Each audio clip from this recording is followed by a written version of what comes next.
Hello, আসসালামু আলাইকুম viewers. আপনারা সবাই কেমন আছেন? আশা করি সবাই অনেক অনেক ভালো আছেন। আমি আলহামদুলিল্লাহ ভালো আছি। আপনাদেরকে আজকে দেখাতে যাচ্ছি গরুর মাংসের বিরিয়ানি। তো প্রথমে আমি চুলায় একটা প্রেসার কুকার বসিয়ে দিয়েছি। এখন প্রেসার কুকারের মধ্যে আমি দিয়ে দিচ্ছি সয়াবিন তেল। আমি আজকে গরুর মাংসটা প্রেসার কুকারে করব একটু তাড়াতাড়ির জন্য।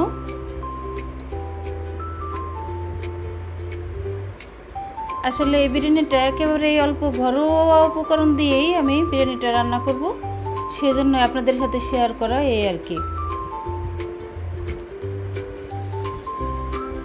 তো প্রথমে আমি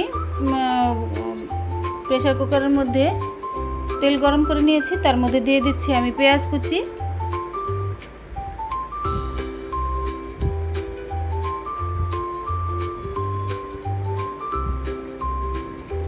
আমি পেঁয়াজটাকে সুন্দর করে ব্রাউন কালার করে একটু ভেজে নেব।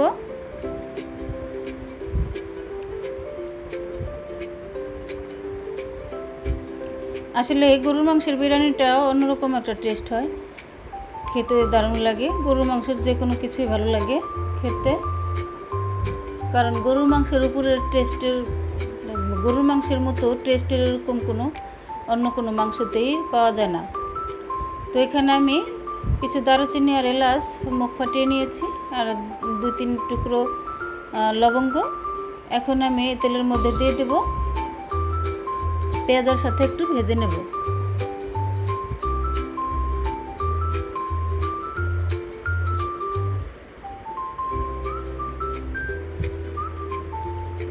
তো দেখুন আমার পেঁয়াজ ব্রাউন কালার করে ভাজা হয়ে গিয়েছে। এখন আমি এর মধ্যে দিয়ে দিচ্ছি আদা বাটা,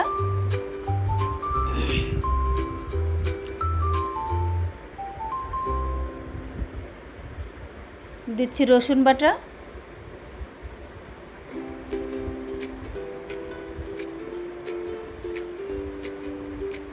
সামান্য একটু পানি দিয়ে দিচ্ছি যাতে নিচে পুড়ে না যায়।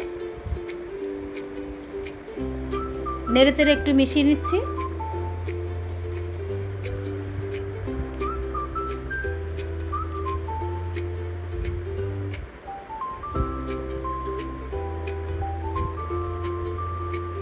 দিয়ে দিচ্ছি এর মধ্যে জিরে গুঁড়ো।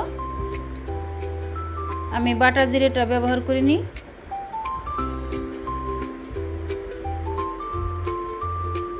দিয়ে দিচ্ছি লাল মরিচের গুঁড়ো,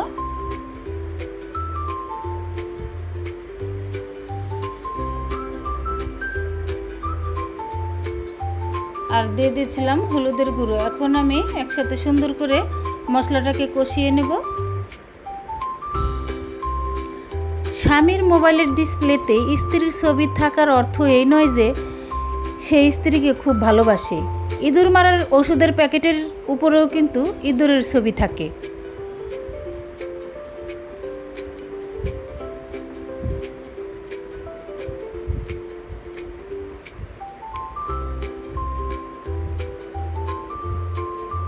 মশলাটা কষানো হয়ে গেছে, আমি এখন এর মধ্যে মাংসটা দিয়ে দিচ্ছি।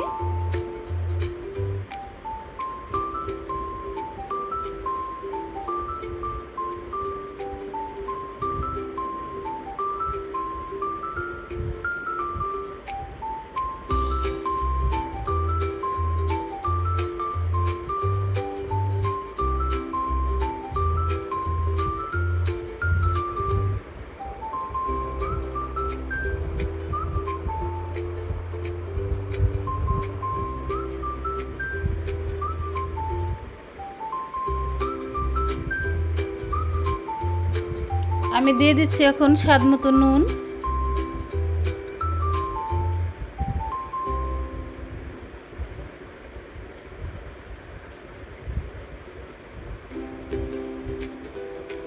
এই মাংসটা আমি একটু সময় নিয়েই কষিয়ে নেব, কারণ একটু সময় নিয়ে কষালে কি হয়, ঝাল মশলাটা সুন্দর করে মাংসের মধ্যে ঢুকে যায়। এখন আমি এর মধ্যে দিয়ে দিচ্ছি টক দই।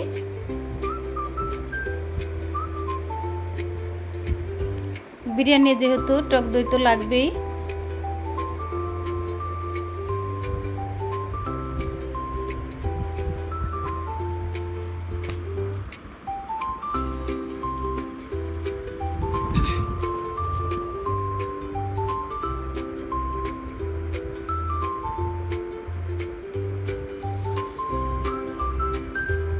এখন আমি কিছু কাঁচামরিচের মুখ কেটে রেখেছিলাম, সেগুলোর মধ্যে দিয়ে দিলাম। ঝালটা আপনারা বুঝে শুনে আপনাদের প্রয়োজন মতো দিয়ে নেবেন। আসলে আমার বিরিয়ানি রান্না নাকি আমার নিজের রান্না বলে আমি প্রশংসা করছি না, আবার ভাববেন যে প্রশংসা করছি নিজেরটা নিজেই। আমার মা, আমার ভাই, আমার মানে আশেপাশের সবাই আমার বিরিয়ানি রান্নার খুব প্রশংসা করে। তো রান্না করলেই আমি যদি বাসায় কোনো কিছু খাওয়ার দাওয়াত দেই তাহলে বলে ওটা বাদ দিয়ে তুই যেদিন বিরিয়ানি রান্না করো সেদিন আমাদেরকে বলিস, এই কথা বলে।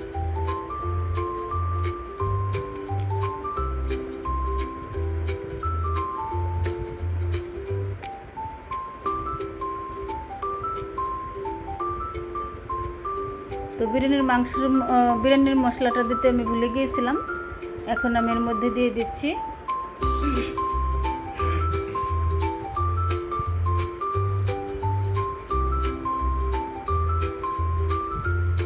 তো এখনও মাংসটা গরম আছে, আবার চুলায় একটু লাইন দিয়ে আমি বিরিয়ানির মশলাটা দিয়ে নিলাম।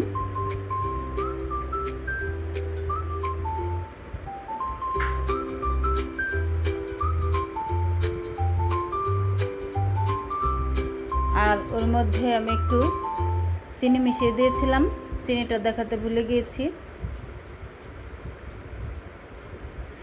সরি। এই যে চিনিটা আমি এখন দিয়ে দিচ্ছি, ভুলে গিয়েছিলাম।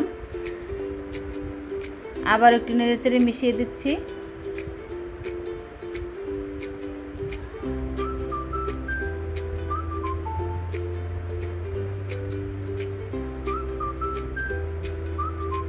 তো দেখুন এই পর্যায়ে আমার মাংসটা হয়ে গিয়েছে, আমি মাংসটা নামিয়ে নিচ্ছি। এখন আমি চুলায় একটা পাতিল বসিয়ে দিয়েছি। বন্ধুরা, এই বিরিয়ানির রেসিপিটা মানে অনেক অসম্ভব মজার হয়েছিল, খেতে দারুণ হয়েছিল। আসলে আপনারা দেখবেন হোটেলে রেস্টুরেন্টে বিরিয়ানি খেতে গেলে ঘ্রাণেই পেট ভরে আসে, অত একটা খাওয়া যায় না। আর আমি বাসায় যেভাবে রান্না করেছি এভাবে একবার হলো ট্রাই করে দেখবেন, খেয়ে পেট ভরে যাবে তবু মুখ ফিরবে না। তো বন্ধুরা, বিরিয়ানির রেসিপিটা আপনাদের কাছে কেমন লেগেছে অবশ্যই কমেন্ট করে জানাবেন। আপনাদের কমেন্ট পড়তে আমার খুবই ভালো লাগে। আর আমার চ্যানেলে আমি চেষ্টা করব আপনাদের প্রত্যেকটি কমেন্টের রিপ্লাই দেওয়ার জন্য। আর আমার চ্যানেলে নতুন হয়ে থাকলে অবশ্যই চ্যানেলটিকে সাবস্ক্রাইব করে বন্ধু হয়ে আমার পাশে থাকবেন, বেল আইকনটি প্রেস করে দেবেন যাতে আমার ভিডিওর নোটিফিকেশন সবার আগে আপনার কাছে পৌঁছায়। আসলে আমরা সবাইকে সাপোর্ট করি, সবাইকে সাপোর্ট করলে ভিডিও করার উৎসাহ আরও বেড়ে যায়। আপনাদের ফ্যামিলি অ্যান্ড ফ্রেন্ডদের সাথে অবশ্যই ভিডিওটি শেয়ার করে দেবেন, লাইক কমেন্ট শেয়ার করতে ভুলবেন না। তো দেখুন আমি প্রথমেই তেল গরম করে নিয়ে তার মধ্যে এলাচ, দারুচিনি, লবঙ্গ দিয়ে দিয়েছি আর দুটো তেজপাতা দিয়ে দিয়েছি। এখন আমি তেলে সুন্দর করে ভেজে নিয়েছি।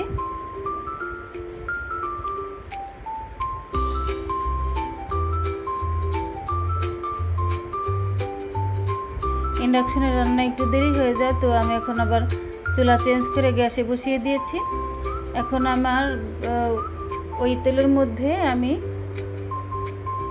পোলাওর চালটা ধুয়ে রেখেছিলাম সেটা এর মধ্যে দিয়ে দিয়েছি, ধুয়ে পানি ঝরিয়ে রেখেছিলাম। এবার এখানে একটা টিপস আছে, সেটা হচ্ছে এই পোলাওর চাউলটা আপনি একটু বেশি সময় ধরে কষাবেন, দেখবেন আবার নিচে যেন পুড়ে না যায়, নাড়তে থাকবেন। যখন নাড়তে কষাতে দেখবেন যখন দলা পেকে যায় চাউলটা, তখন ভাববেন পারফেক্ট হয়েছে, তখন পানিটা দেবেন, তাহলে পোলাও বিরিয়ানির টেস্টটা অনেক ভালো হবে। পোলাও রান্নার সময়ও একই অবস্থা, একইভাবে করবেন। তো আমি এখানে দিয়ে দিচ্ছি স্বাদ মতো নুন,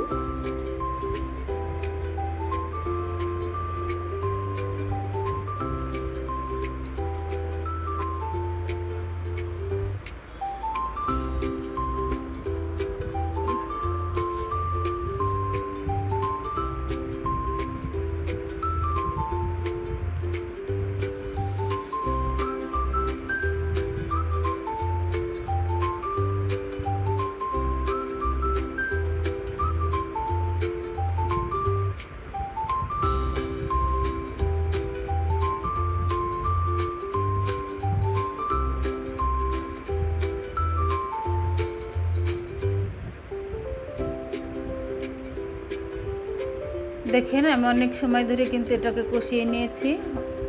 অবশ্য মোবাইলে আপনাদেরকে অতটা দেখানোর সময় পাইনি, কারণ অতক্ষণ ধরে কষানো দেখাতে গেলে ভিডিও অনেক লং হয়ে যাবে। আপনারা তো এই ভিডিও তাই দেখতে চান না, কেটে কেটে দেখেন।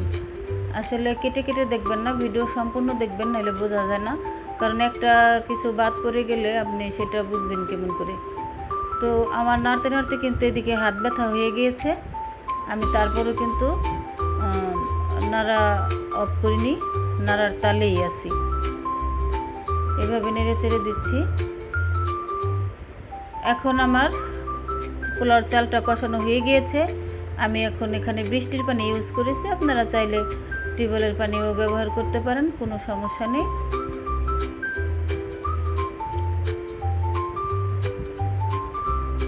তো এখানে আমি একটু আদা বাটা দিয়ে দিয়েছি পানি দেওয়ার পরে, তাহলে ফ্লেভারটা অনেক ভালো আসবে। আর এখন দিয়ে দিচ্ছি একটু ঘি। এটা আমার বাড়িতে আমার নিজের হাতে তৈরি করা ঘি। আমার চ্যানেলে এই ঘিয়ের রেসিপিটা দেওয়া আছে, আপনারা চাইলে দেখে নিতে পারেন। ঘি দেওয়ার কারণে কিন্তু অনেক সুন্দর ফ্লেভার আসে। কি ঘ্রাণ বেরিয়েছে, পুরো বাড়ি ময়ময় করছে ঘ্রাণে।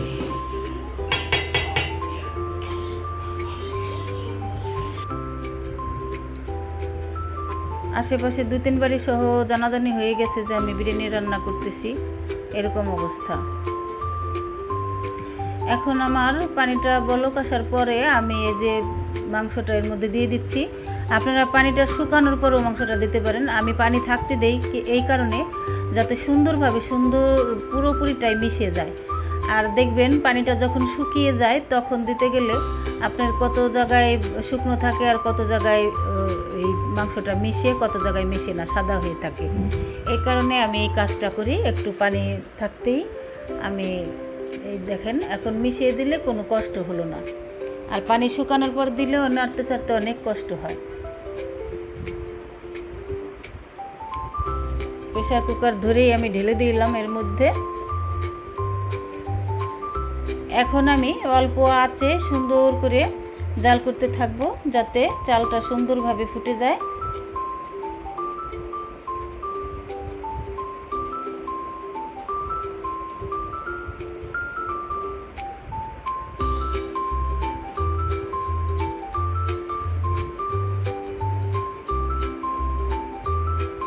আমি এখন ঢাকনা দিয়ে দিলাম। ঢাকনা দিয়ে আমি জালটা একটু কমিয়ে এভাবে জাল করতে থাকবো।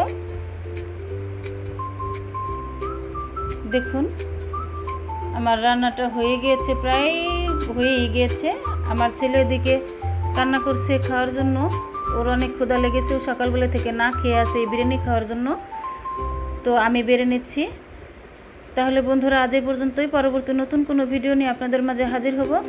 সে পর্যন্ত আপনারা সবাই ভালো থাকবেন, সুস্থ থাকবেন, আমার জন্য সবাই দোয়া করবেন। আল্লাহ হাফিজ।